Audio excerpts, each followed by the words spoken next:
Hi Andy, how are things? Hi, good, thanks. To start with, I might ask about Bundyaki. We kind of heard he picked up a knock last Saturday. Yes, was it injury related, and if so, how close was he to making it this week? Yeah, it is injury related. He's a bang on his shoulder that he was brave enough to go through the last 20 minutes of the game. That's what he does for his team. He'll fight when he has to. But unfortunately, really saw at the beginning of the week, a little bit shut down, etc. And would have been a risk. But also with the quality of backup centres that we've got, we have to do the right thing by the team, and Bundy understands that. One of the other changes then, Tyg Byrne in the background, James Ryan into the second row.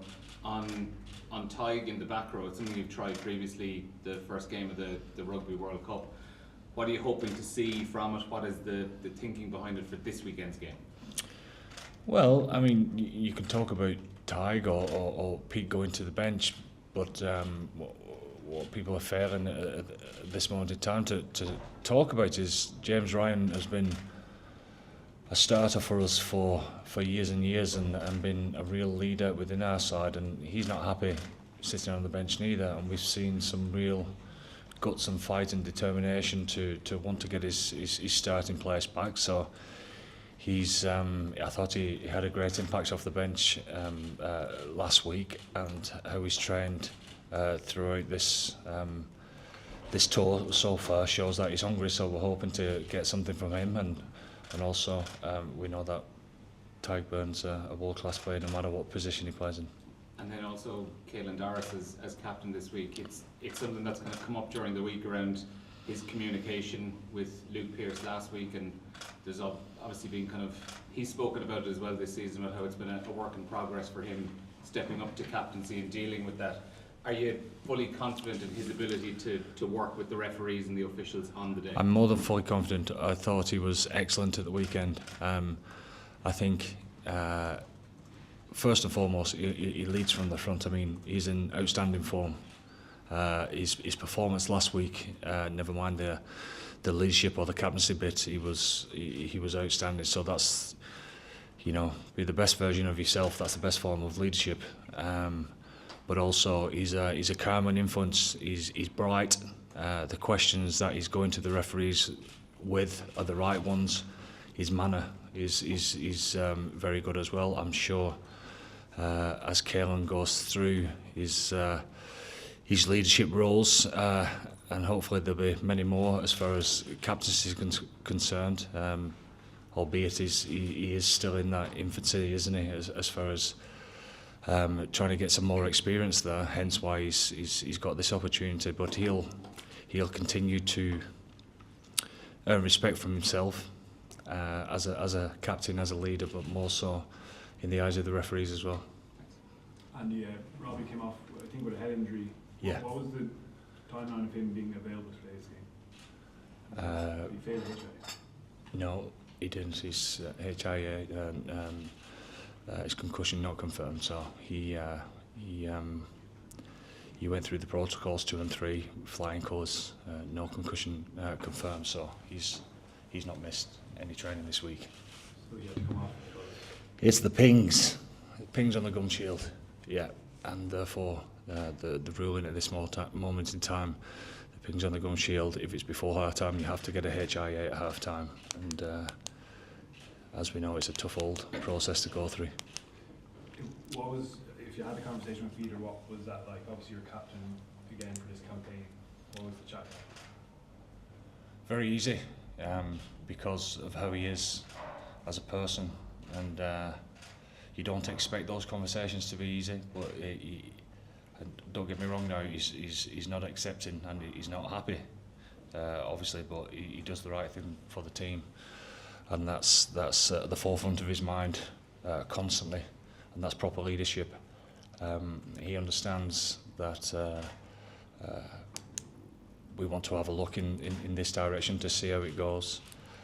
He's the captain of this tour, and I suppose it shows the mark of the man, how you lead after a little bit of disappointment of how you carry on being yourself or not. And Pete's on the bench for a reason.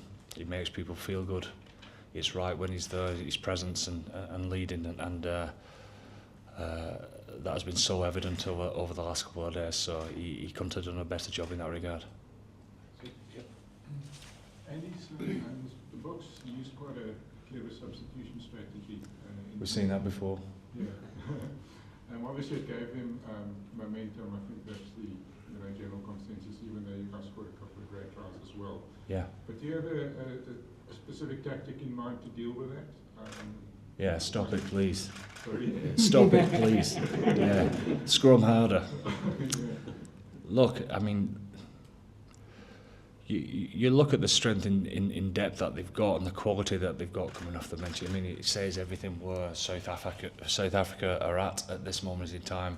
I've heard you guys and many experts as well talk about whether this is the best South African group that they've ever had. Well, you know, I certainly go along with that type of feel myself. You know, hence why we're privileged to be able to come over here and test ourselves. Sorry, just the last couple of questions for the live section and the embargo section before I did.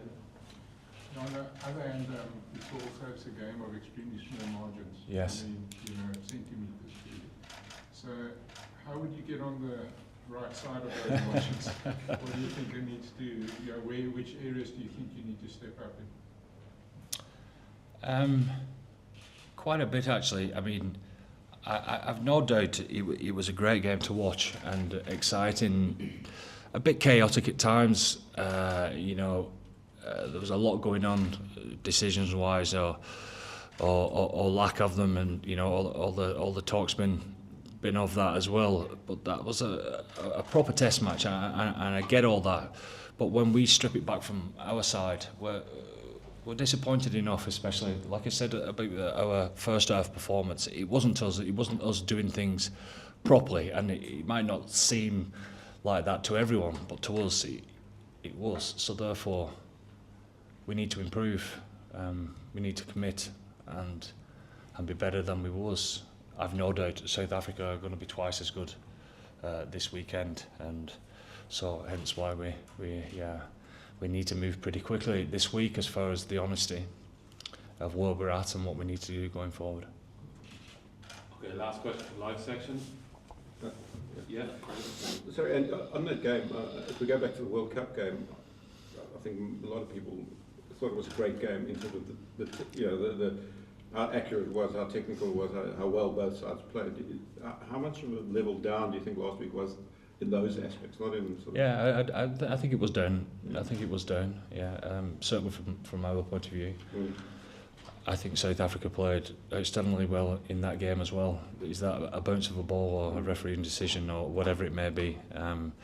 It just goes to show that's what we keep producing at this moment in time. But I suppose for both teams, if we don't get to be at our best, then one side is definitely capable of running away with these type of games as well.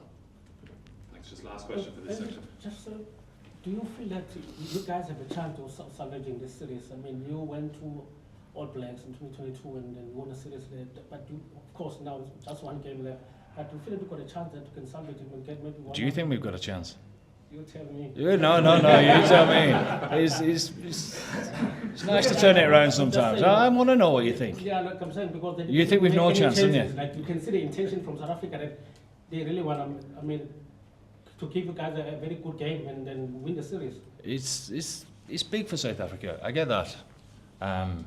It's a 2-game series. Is it a series? 2-game series? I don't know. They're normally 3. But it's our last chance to have a crack at what is the best side in the world at this moment in time, and we relish that opportunity. I think when you put on a green shirt, you've always got a chance.